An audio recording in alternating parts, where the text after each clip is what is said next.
Ontem, na zona mista, se a gente fala do William, que não foi tão bem assim, o Gabi, que foi o nome do jogo, ou um dos nomes do jogo ontem, na vitória de 4-0, o Lucas entrevistou o Gabi na zona mista, né, Lucas? E você até chamou atenção. Ele, na resposta, falou lá que, joguei contra o Fortaleza, venceu, contra o Vila Nova, venceu. Separei até esse trecho aqui para a gente discutir se o Gabi tá merecendo ser titular, já seria titular contra o Corinthians, algo assim, ou se não, Leonardo Jardim deve manter esse ritmo aí. Vamos ouvir essa resposta do Gabi. Você fazendo uma função muitas vezes de armador, voltando para buscar a bola, quero te perguntar sobre isso, sobre essa função, quão confortável você está sendo para fazer essa função, e também a alternância com o Matheus Pereira, muitos jogos entrando no lugar dele, e a força desse coletivo para mesmo assim fazer uma goleada, né, mesmo com as mudanças. Eu acho que no final as mudanças não interferem tanto, né? A gente tem um grande elenco, grandes jogadores e o importante é o Cruzeiro vencer.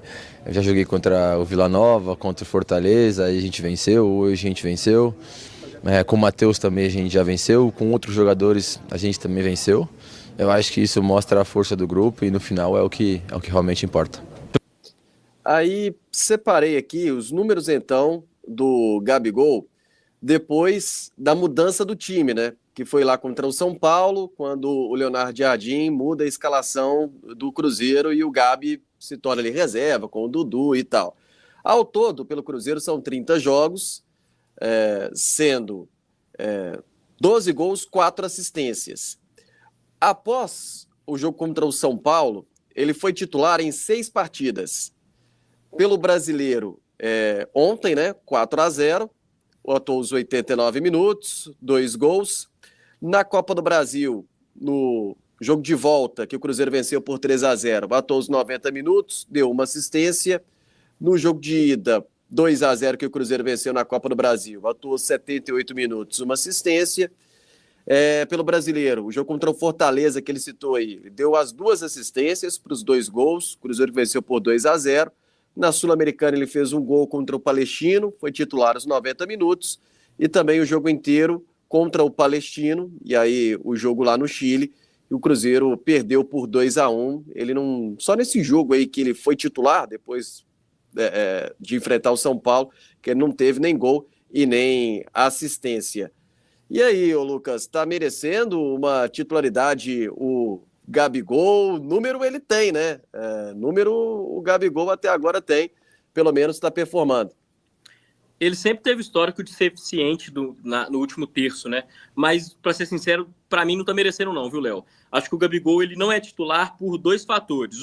Estilo de jogo do Leonardo Jardim, e no estilo de jogo dele, o Gabigol entraria no lugar do Caio Jorge, mas aí tem o segundo motivo, que é a parte técnica. O Gabigol, ele não é mais o jogador mais rápido, ele não é o jogador que de cabeça vai fazer a diferença, num contra um não é o jogador mais habilidoso e não vai agregar com passe.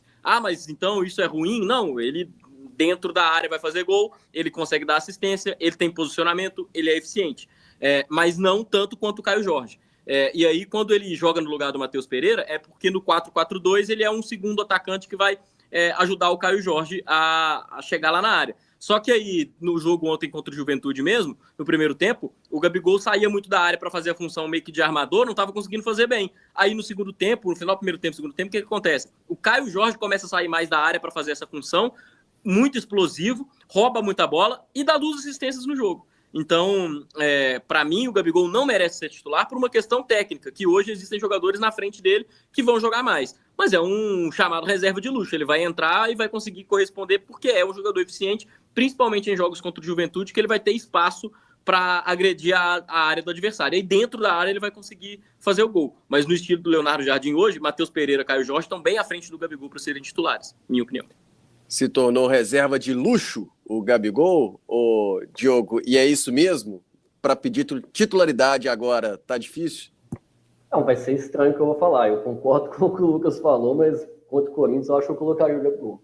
Acho que pelo que ele representa, cara. Eu acho que para outros times, né, e outras torcidas, esse ambiente que você vai encontrar na quarta-feira, acho que tem esse peso também, entendeu? Eu acho que é um jogador que tem esse aspecto, né? Eu acho que, lógico, time do Jardim tem um padrão de jogo, o Jardim tem um estilo de jogar, uma forma de jogar, concordo. É isso aí, tanto que o Cruzeiro está onde está, né? Mas talvez tenha esse outro lado também. A gente sabe que tem alguns jogadores que causam isso, né? Além, acho que podemos falar, eu sei que pode parecer muito de achar que é bobagem, isso não ganha jogo, é igual a camisa, né? É estrela, né, cara? O cara é um jogador que tem estrela, entendeu? E esse tipo de jogo eu acho que é um jogo que seria uma forma, talvez, de você também chamar essa atenção ali do adversário, sabe? Que o Gabigol tá ali, até por histórico que ele tem desse tipo de jogo, enfim. Mas não sei se é isso, posso estar falando um monte de bobagem aqui, né? O Jardim que é o treinador. Não sei se é né? bobagem, mas aí, ô Finelli, aqui, ó, até o André tá perguntando no chat, titular no lugar de quem? E aí, para você, jogaria contra o Corinthians na vaga de quem? Jogaria como foi ontem. Jogaria Gabigol e KJ e Matheus Pereira no meio. Enfim, eu acho que... Então, na vaga do Wanderson. Mas aí eu colocaria, talvez, como o Lucas falou, e tem uma participação aí também que lembra aí dessa função que o KJ exerceu no segundo tempo, o Caio Jorge de mais recuado como meia, né? Talvez assim, talvez invertesse, botasse o Gabigol lá na área, né? Ontem ele fez o gol dele de bola rolando, foi assim, né? Ele estava lá dentro da área, entendeu? Saindo muito também, eu acho que ele aí já perde, já não sei se é a mesma. É lógico, você vai falar, mas aí a gente fica o jogador fixo lá parado e tal, mas enfim, eu acho que ele vai jogar fora de casa, o Corinthians deve buscar o jogo, deve sair para o jogo, né? Então, eu poderia pensar nisso também. Agora, o Jardim definir lá e ele tá no dia a dia sabendo que o Gabigol chegou como um grande reforço, hoje é esse reserva de luxo, talvez tenha todo um sentido, não é uma coisa por acaso, nem para puni-lo, nem para... E ele também, por outro lado, não só acata, como entende isso. Lógico que o jogador não está satisfeito de ser reserva, mas não está satisfeito não significa que ele não concorda, que vai brigar lá dentro, vai bater o pé, não vai viajar, não é isso. E é bom ele não estar satisfeito mesmo, até porque o peso que ele chegou como reforço, né, a pompa que foi, jogador ser titular, né? Mas tem que render para poder fazer valer esse direito, digamos assim. Porque o nome não joga.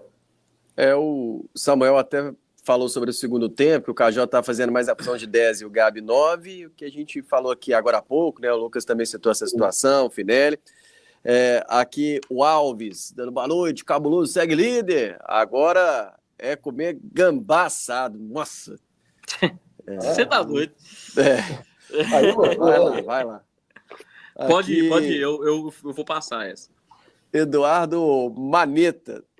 O único que talvez aqui provaria seria o Daniel Seabra, mas ele tá de férias. A temporada vai apertar muito, o bicho vai pegar daqui até o final do ano. Vai ter muito espaço para o Gabi, para todo mundo que estiver preparado. O Eduardo Maneta, valeu. O André tá dizendo, o Gabigol é nosso 12º jogador.